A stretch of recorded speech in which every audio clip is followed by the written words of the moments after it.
Hello everyone, welcome to Study Khazana. I am Neha Khandelwal. Today we are one of the famous accounts teacher, JPS sir. He has more than 30 years of experience and he have taught more than 20,000 of students. Sir, आपको पता है board exam start हो गए हैं, student बहुत stress हैं. तो sir आप उनके साथ थोड़ा शेयर करें कैसे वो अकाउंट्स जो है उसमें अच्छा स्कोर कर सके. तो आप स्टूडेंट्स को शेयर करें कैसे क्या स्टडी प्लान वो अपनाएं कि ज़्यादा से ज़्यादा स्कोर कर सकें. हेलो स्टूडेंट्स, सबसे पहले तो I am thankful to study Khajana जिन्होंने मुझे ये प्लेटफॉर्म दिया है कि मैं अपने एक्सपीरियंसेस को आपके साथ शेयर कर सकूं. 30 इयर्स से मैं बोर्ड के स्टूडेंट्स को ही तैयार कर रहा हूं और हर साल बच्चों को ये टेंशन, हर साल का ये काम है कि बच्चे टेंस होते हैं. Lot of videos are there, बहुत सारे मोटिवेशनल लेक्चर भी हो गए, बट इवन देन कहीं ना कहीं ये टेंशन है कि जाती नहीं. बोर्ड का तो ऐसे बोर्ड एक हवा एक प्रेशर बनाया हुआ है. इस अगर आप भूल भी जाओ तो सब लोग याद आते हैं बोर्ड है, अच्छा 10th है बोर्ड है, 12th है बोर्ड है. हाँ जी. तो सबसे पहले तो मैं यही कहना चाहूंगा कि जैसा कि आपने और भी कई लोगों से अभी तक सुना होगा कि देखिए अगर हम टेंस होंगे तो हम अपना नॉर्मल आउटपुट भी नहीं दे पाएंगे. टेंस में तो सब कुछ भूल जाते हैं. हाँ जी, टेंशन में आप सब कुछ भूल जाएंगे या आप जितना कर सकते हैं उतना भी नहीं कर पाएंगे. आपके पेरेंट्स, आपके टीचर्स बार बार आपसे ये कहते हैं कि आपको अपना बेस्ट देना है. Do your best and forget the rest. सब कुछ भूल जाइए, कुछ नहीं याद रखना है आपने. देखिए हर बच्चा आज इतना समझदार है कि 12th बोर्ड टेंशन क्यों है. बेसिकली अगर हम देखें 9, 10th, 11th, 12th, 11th के मुकाबले में 12th में टेंशन इसलिए है कि आज का बच्चा इतना समझदार है कि उसे पता है कि this is a question of my career. मुझे इन मार्क्स के वजह से एक अच्छे कॉलेज में एडमिशन मिल सकता है. अगर मैंने अच्छा नहीं किया तो मुझे अच्छा एडमिशन नहीं मिलेगा अपने चॉइस का, और कहीं ना कहीं वो मेरे करियर को इफेक्ट करेगा कि अगर मैंने एक अच्छे कॉलेज में एडमिशन लिया तो मेरे फ्यूचर प्रोस्पेक्ट्स जो होंगे वो अच्छे हो जाएंगे, और अगर नहीं हुआ तो मैं कुछ नहीं कर पाऊंगा. तो सबसे पहली बात तो ये है, देखिए आप इतने समझदार हैं इसलिए आपने जो भी तैयारी करनी थी वो तो आपने अभी की है. बेस्ट तैयारी आप जितना भी, भगवान ने सबको बराबर का आईक्यू नहीं दिया है.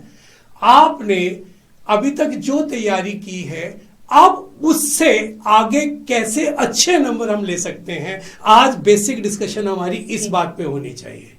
क्योंकि आज मैं आपको पूरे दिन का शेड्यूल नहीं दे सकता क्योंकि अब आपके पास सिर्फ वो डेज हैं जो आपको अकाउंटेंसी के पेपर में छुट्टियां मिली हैं. 20th को आप मैथ्स का पेपर देकर आएंगे 20th मार्च को, और 29th को आपने अकाउंट्स का पेपर लिखना है.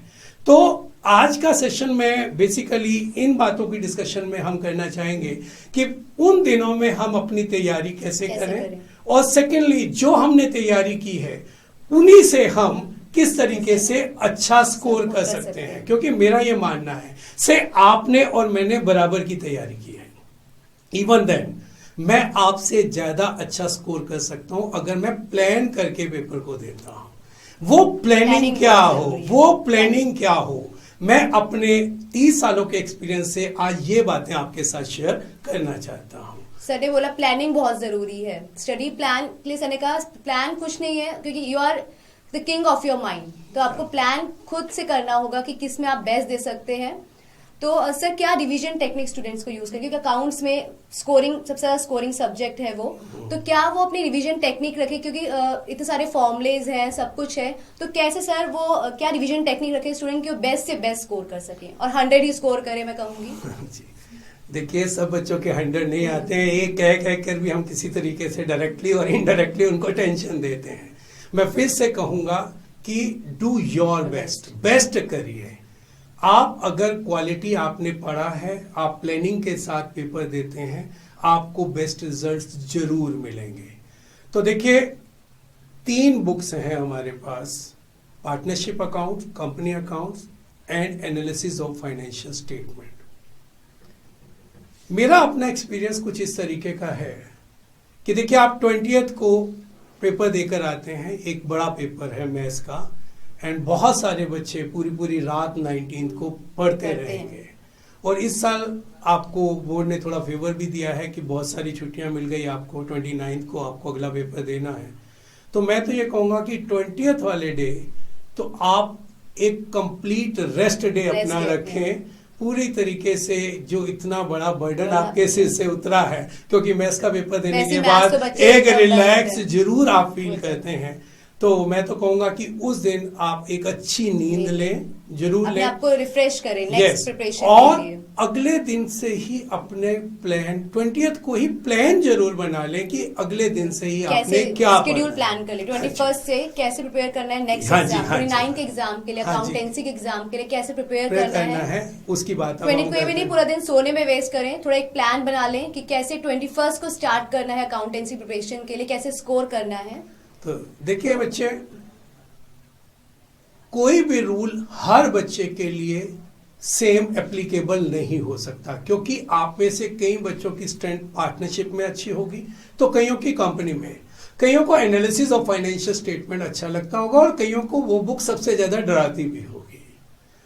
अलग अलग बच्चे का अलग अलग प्लान होना चाहिए, और आपको अपने ढंग से प्लान करना है, ना कि किसी वीडियो में या किसी ने आपको एक प्लान बना के दे दिया, आपकी मम्मा या पापा ने, कि आपको ये 2 घंटे में पार्टनरशिप पढ़नी है, 2 घंटे में company. No, you are the better जज। आपको ये बात पता होनी चाहिए कि आपकी स्ट्रेंथ किसमें है। मेरा एक्सपीरियंस है, maybe I am wrong, कुछ लोग कहते हैं कि जो आपकी वीकनेस है वहां से स्टार्ट कीजिए, ऐसा कहते हैं लोग। लेकिन मैं इन 30 सालों में मैंने जो सीखा है, देखिए हमारे पास इन टोटल इतना काम है करने के लिए। अगर मैं मुश्किल चीज या जिसमें मेरे को डर लगता है वहां से मैं शुरू कर लेता हूं, तो मेरा मेजोरिटी टाइम तो उसी में ही लग जाता है, और उसमें के बाद भी मेरे को कॉन्फिडेंस नहीं आता। एग्जैक्टली, क्योंकि आप इतने कम टाइम में हाँ जी, आप कर ही नहीं सकते। आप उस चीज को कर रहे हैं कि जिसपे पहले ही आप डरते हैं। आपको 21, 22, 23, 24, 25, 26, क्योंकि 27, 28 में फिर से चाहूंगा कि आप रिलैक्स करें। आपके पास 6 दिन हैं, ये मान के चलिए। अगर किसी वजह से हमारी प्लानिंग में कोई कमी हो जाएगी, तब सिर्फ हम 27 और 28 को यूज करेंगे। मैं तो ये कहूंगा कि 27 या 28 में एक दिन की कोई पिक्चर की टिकट बुक करवा लीजिए आप। हाँ, बिल्कुल, क्योंकि अगर आपको बोर्ड ने इतने दिन दिए हैं तो उसको पूरी तरीके से आप ना केवल अच्छी प्रिपरेशन के लिए यूज कीजिए, बल्कि अपने को कूल करने के लिए भी, क्योंकि कूल होना बहुत जरूरी है। मैंने शुरू ही यहीं से किया था कि टेंशन में आप अपना नॉर्मल आउटपुट भी नहीं दे पाते हैं। मेरा मानना यह है कि आप उस सब्जेक्ट से शुरू कीजिए, उस टॉपिक से शुरू कीजिए जिसमें आपको कॉन्फिडेंस है। आप उसमें पहले से कॉन्फिडेंट हैं तो रिवीजन होगी, बहुत जल्दी हो जाएगी, और आपका कॉन्फिडेंस लेवल शुरू में ही अप हो जाएगा, और आपको लगेगा अब मेरे पास सिर्फ ये है करने के लिए और इतने दिन है। आपको यही चीज जो आपने लास्ट डे करनी थी, आपके टॉपिक्स भी कम हो जाएंगे। हाँ जी, बिल्कुल, कि ये चीज आपने आज ही कर ली, और ये आपको पहले से आती थी तो डेफिनेटली, क्योंकि ये बीच में गैप आ गया था, आपके बोर्ड शुरू हो गए, आप पहले इंग्लिश एंड बीएसटी पढ़ते रहे, और उसके बाद आप मैथ्स पढ़ते रहे, अकाउंट्स पढ़े हुए बहुत दिन हो गए हैं, तो कहीं ना कहीं दिमाग में ये टेंशन होती है कि क्या सारी चीजें रिकॉल हो जाएंगी, रेशियोज है, हाँ जी, सब कुछ है, बहुत सारे फॉर्मूलाज वगैरह हैं। तो जो सेक्शन आपको कॉन्फिडेंस देता है, जिसपे आपका कॉन्फिडेंस सबसे ज्यादा है, तो मेरी ये एडवाइस है कि आप 21st को पहले उसका रिविजन स्टार्ट कीजिए। अब रिवीजन में आप एक एक क्वेश्चन दोबारा नहीं कर सकते हैं, या तो आपको पहले से ही ये मार्क करके रखना था कि भी बोर्ड के समय हमें क्या रिवाइज करना है। लेकिन अब मैं यही कहूंगा कि आप बेसिक क्वेश्चन से, मैं एग्जांपल लेके कहता हूं कि पार्टनरशिप का एक क्वेश्चन हमने करना है, तो पार्टनरशिप का एक क्वेश्चन, 2 क्वेश्चन आप पूरे करिए, और उसके बाद आप बाकी जितने भी क्वेश्चंस हैं उनकी एडजस्टमेंट्स को आप पढ़ते जाइए, कि अगर ये वाली एडजस्टमेंट भी इसी क्वेश्चन के साथ आती तो whether I am able to do this और नॉट। तो उससे आपका क्या होगा, सारी एडजस्टमेंट अटेंड भी हो जाएंगी और आपको लेस टाइम लगेगा, ये वाली बात भी आपकी हो जाएगी। तो आप अपनी प्रायोरिटीज को इस तरीके से फिक्स बेस लेके उसमें सारी एडजस्टमेंट आप ऐड कर लीजिए, तो आपको एक ही क्वेश्चन में पूरा चैप्टर, आपको पूरा टॉपिक कवर हो जाएगा। मतलब एक किस्म का मास्टर क्वेश्चंस टाइप का आप करने की कोशिश करें। ठीक है जी, हाँ जी। देन सर नेक्स्ट मेरा क्वेश्चन है कि अब ऐसे आपने कहा 3 बुक्स हैं, तो बहुत सारे क्वेश्चंस भी आने वाले हैं एग्जाम में, तो सर आप मुझे बताइए कि एग्जाम टाइम में स्टूडेंट पहले क्या करे और कैसे मतलब टाइम मैनेज, क्योंकि 3 आवर्स में आपको पूरा साल का अपनी वो दिखानी है प्रैक्टिस, तो कैसे वो मैनेज करे उस चीज को 3 आवर्स में कैसे करना है सारा? देखिए बच्चे, 2 स्टूडेंट जिन्होंने सेम तैयारी की है, वो लोग, एक बच्चा अच्छा रिजल्ट कैसे ले लेता है इसकी डिस्कशन हम करते हैं।